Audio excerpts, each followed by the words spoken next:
Tenemos datos de empleo. Víctor González, director de estrategia de la firma de asesoramiento independiente Next Step Finance. Víctor, ¿qué tal? Muy buenos días. ¿Qué tal? Muy buenos días. Estamos en el brink que dicen los americanos, es decir, en el borde de que algo vaya a suceder. Vamos a arreglar monitorizando una crisis de deuda en Estados Unidos. No, yo no creo que una crisis de deuda, me da más miedo una crisis bancaria. Es decir que... Pero ya la habíamos cerrado en marzo, ¿no? Ya, pero Nos ha dicho la FED. Ocurrió como consecuencia de que empezaron a subir los tipos de interés de los bonos y muchas entidades no tenían cubiertas esas posiciones y en un momento dado que sus clientes tenían problemas, recordemos cómo fue lo del Silicon Valley Bank, sus clientes tenían sus propios problemas por la tecnología, etcétera, y en un momento dado pidieron el dinero y el banco para darles el dinero tuvo que vender los bonos. O sea, afloraron tales pérdidas que quebraron varios. Y cosas parecidas. Pero la clave del problema está en que en los balances de los bancos lo que hay sobre todo, y es lógico, es deuda pública de los países, en este caso de Norteamérica. Yo no sé qué les dio a los de la FED, porque ellos solo tenían que seguir haciendo su trabajo. Pues pausa o subo o tal, pero todos esos comentarios de más alto por más tiempo, os vais a enterar, que en parte yo creo que hay algo de cubrirse de cara al futuro por si acaso tal. ¿Por responsabilidades o...? No, por política interna. Imagen. Exacto, porque como ellos se equivocaron 100% con la inflación, llegaron tarde, dijeron que era temporal, que no iba a ser mucho y al final ha sido pegajosa, larga, etcétera. Pues ahora dicen, bueno, por si acaso nosotros decimos que va a ir muy mal y si luego es como muchas veces en las empresas cotizadas, das unas proyecciones pesimistas y así si sale bien dices qué bien lo he hecho, ¿no? Entonces, esto es un poco lo mismo. Lo que sucedió en beneficios empresariales hace 2 trimestres. Sí. Revisas a la baja, luego llegan los beneficios empresariales y dices, bueno, sale mucho mejor. Se hace mucho, ¿eh? Dices, Se hacen normalmente pesimistas la propia empresa para que cuando salgan los resultados suba la acción porque, hombre, han sido mejor de lo esperado. Algo de eso es una opinión, esto es opinión personal, ni es de Nextstep, ni es del departamento de análisis de Nextstep, es mía personal. Creo que se han querido cubrir mucho las espaldas y de alguna manera... Hasta ahora el mercado, como sabe que no son muy buenos predictores, no se lo creía mucho, pero esta vez por algún motivo se lo ha tomado muy en serio. Puede que tenga que ver también con que hay mucha especulación contra los bonos y les han dado el alimento a esos especuladores, ¿no? Resumiendo, puede romper algo, pero más bien lo que creo que puede romper, yo sí creo que habrá una crisis de deuda, pero eso está... Yo creo que será en el tiempo, o sea, pasará mucho tiempo. Tienen todavía que hacer muchas más locuras de endeudamiento los estados hasta que el mercado diga esos papeles que llamáis bonos no valen nada. Pero hasta que eso ocurra, entiendo que hay un margen, hay que vigilarlo. Pero yo creo que el peligro aquí está en que rompan algo y lo primero que pueden romper es la espina dorsal del sistema, que son los balances de los bancos. Con lo cual a mí no me extrañaría que en cualquier momento... hubiera algún comentario en este sentido, decir, bueno, nos hemos pasado un poco, si no sabemos lo que va a pasar en el futuro, la inflación a día de hoy está bajando, o sea, estaba en el 9 y pico y ahora está en el 3,7, eso es, a ver, me van a decir, no, es que la inflación no baja, no, se ha reducido el nivel de inflación y esa es la realidad, y encima está ahora bajando el petróleo, que es lo que tanto asustaba, entonces deberían de lanzar un cierto mensaje de tranquilidad, porque no sé qué ganan ellos cargándose los bancos, al final lo vamos a tener que pagar todos y para ellos va a ser un problema muy serio.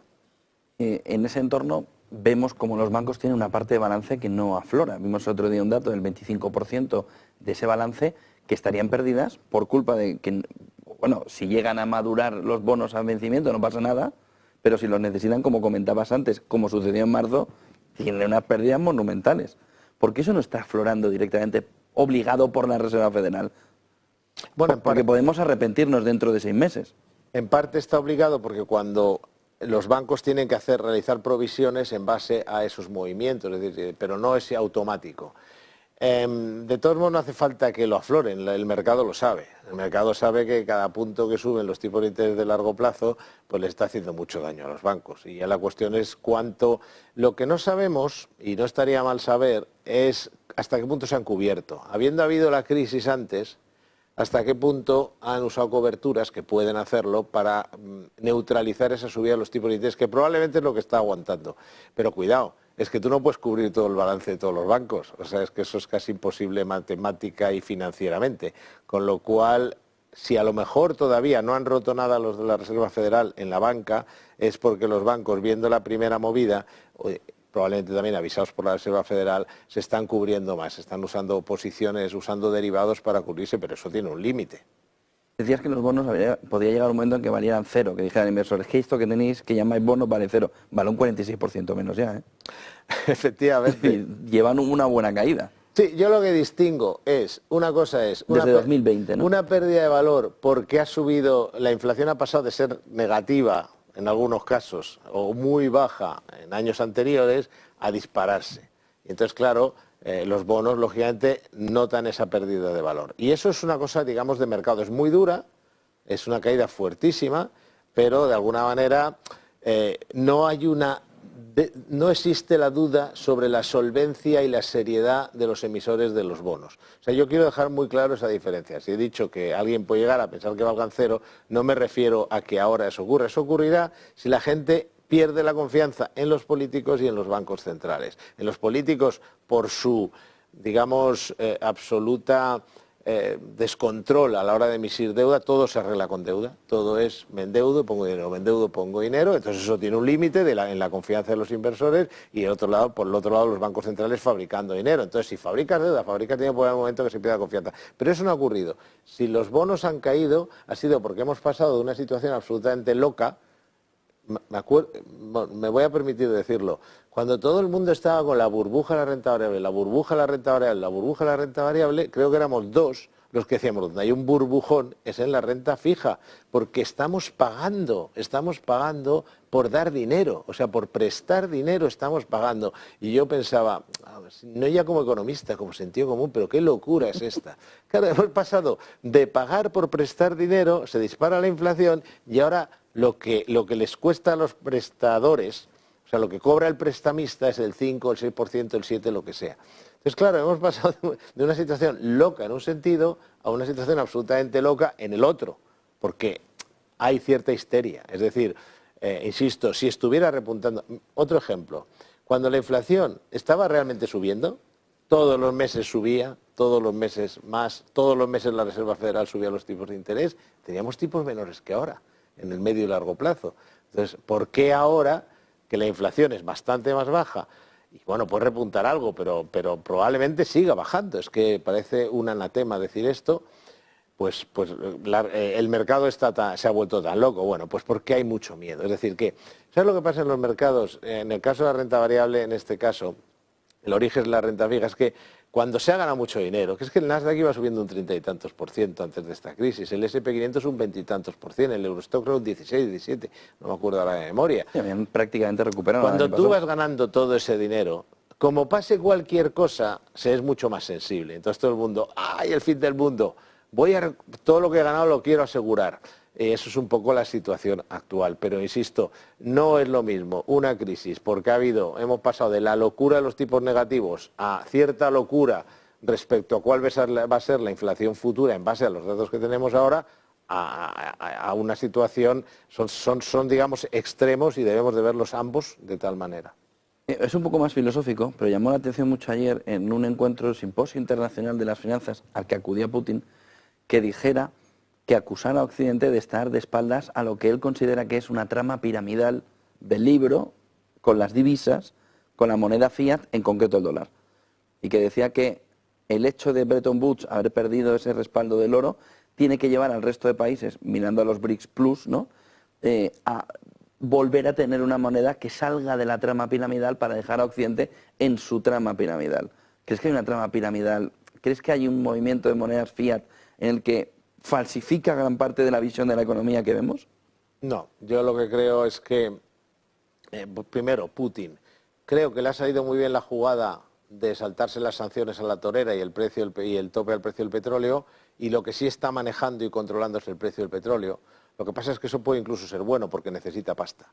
Entonces, es muy posible que estas caídas que estamos viendo ahora en el precio del petróleo sean porque ese es el punto en el cual él ya decide vender. Porque necesita dinero, no va a estar eternamente sin vender petróleo si tiene que pagar una guerra y una invasión de este tamaño, ¿no? Entonces, respecto a eso, creo que Putin ha dado en el clavo. Es evidente que era ridículo pensar, para usar como arma un activo o una materia prima o lo que sea, tienes que controlar la oferta, como la OPEP. Si tú controlas la oferta del petróleo, cierras el grifo, ya tengo mi arma. Lo que no puedes es ser el que consume. No, es que ahora no te compro, eso no funciona. Entonces, Putin ha sido exitoso en controlar el precio de las materias primas, o sea que no han funcionado esas sanciones y esos topes, pero en cambio yo creo que ahí no va a ganar. Y es que además es curioso, es en parte anecdótico. ¿Cómo va a ganar en el dólar? En la parte de intentar que se desdolarice el mundo. Creo que en absoluto, y es más, es justo coincidiendo con todos estos movimientos, el dólar está más fuerte que nunca. Es decir, que hace falta... A la hora de la verdad todo eso se puede decir, pero a la hora de la verdad si alguien le dice, ¿qué prefieres cobrar, en dólares o en yuanes? ¿Cuál va a ser la respuesta? O en rublos, o en rupias. Es decir, que... ¿Y vas a crear una moneda nueva? Eso es una cosa a muy largo plazo. Yo no digo que Estados Unidos, que está en un cierto proceso de decadencia, pueda llevar, que ya veremos, porque Estados Unidos ha tenido muchas decadencias y muchas recuperaciones. Recordemos de Jimmy Carter a Ronald Reagan, por ejemplo, o Clinton, quiere decir que ha pasado a épocas muy buenas, pero aún así para llegar a que el dólar pierda su prominencia en el comercio mundial, creo que ahí Putin, más que nada, yo creo que además él lo sabe, intenta generar un poco de, lógico, en su guerra particular, pues intenta generar desconfianza, pero vamos, el dólar lo que está es como una moto. En este entorno, ¿qué aporta un asesor financiero independiente en situaciones de volatilidad como las que hemos vivido en estas últimas horas? Imagino que te habrán fundido el teléfono de ¿qué hago? ¿Vendo? ¿Compro? ¿No? Entiendo que serán días de mucha tensión para un asesor financiero independiente que quieren saber qué les dice, ¿no? Es un día de mucha tensión para todo tipo de asesores, gestores, etcétera, pero no creas que es tanto el caso, y te voy a decir por qué. Porque vamos a la pregunta y se responde a lo que dices. Tú imagínate que tienes un retraso en un aeropuerto, en una estación de tren. Lo que más nervioso le pone a la gente es no estar informada. Es decir, muchas veces la gente dice, si es que a mí entiendo que me hayan retrasado, pero yo no sé si va a tener que quedarme a dormir en el aeropuerto, si me van a poner un hotel, si va a salir dentro de una hora. Es que no me dicen nada. Esta es la clave.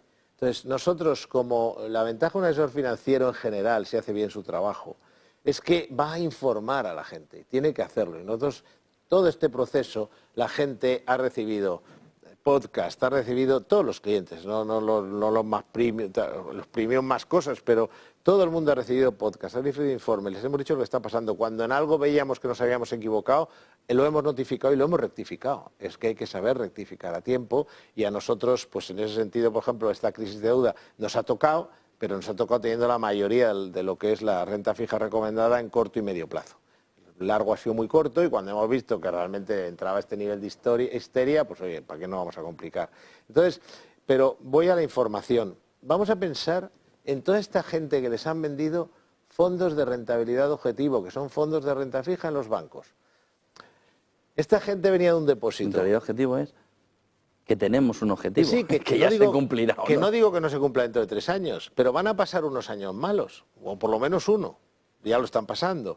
Pero es que esta gente más viene de un depósito, con lo cual ha sido mal por todos lados. Y lo dijimos. Es decir, primero, no es lo mismo un depósito que un fondo de rentabilidad objetivo. Nosotros decíamos, si usted quiere cambiar un depósito, váyase a una letra del Tesoro, que es a 1 año, que es totalmente líquida y es un nivel de seguridad... O 6 meses. O 6 meses, bueno, ahora mejor 1 año, porque te aseguras tipos altos. Y váyase ahí, y eso decíamos a nuestros clientes, un monetario...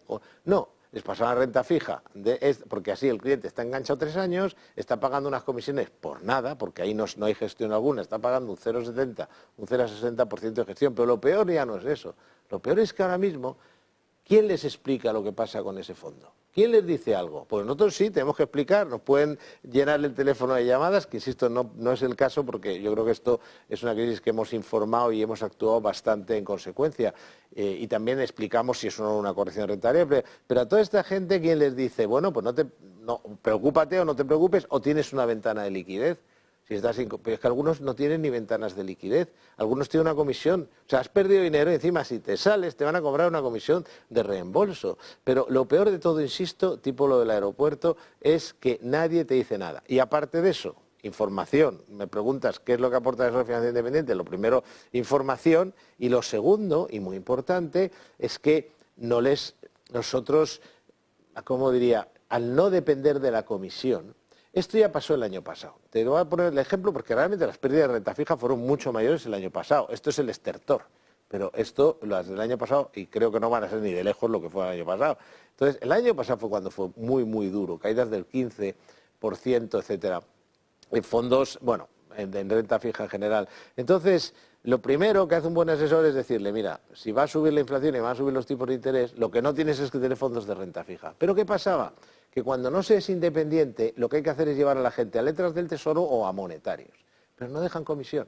Entonces, como tú no eres independiente, el que no es independiente y vive de esas comisiones, va a llevar al cliente, como hicieron todos los bancos, a fondos de renta fija. Pero ya el año pasado, no solo este, ese 40 y tantos % se lo están comiendo gente que tenía depósitos o que tenía bolsa y les dijeron, que pese a todo la bolsa no ha bajado lo mismo, y les dijeron, oye, vete a fondos de renta fija. Y eso, desde luego, no lo hace un asesor independiente que sepa hacer su trabajo, porque, evidentemente, si suben los tipos de interés, si sube la inflación, lo que no haces es meterte a tope en renta fija a largo plazo. Muchísimas gracias por toda esa fotografía. Víctor Almar González, director de estrategia de la firma de asesoramiento independiente Nextec Finance. Buen día, buen negocio. Vamos a ver mañana tasa de paro. Bueno, la última se ha sorprendido el mercado porque los últimos datos de paro han sido bastante...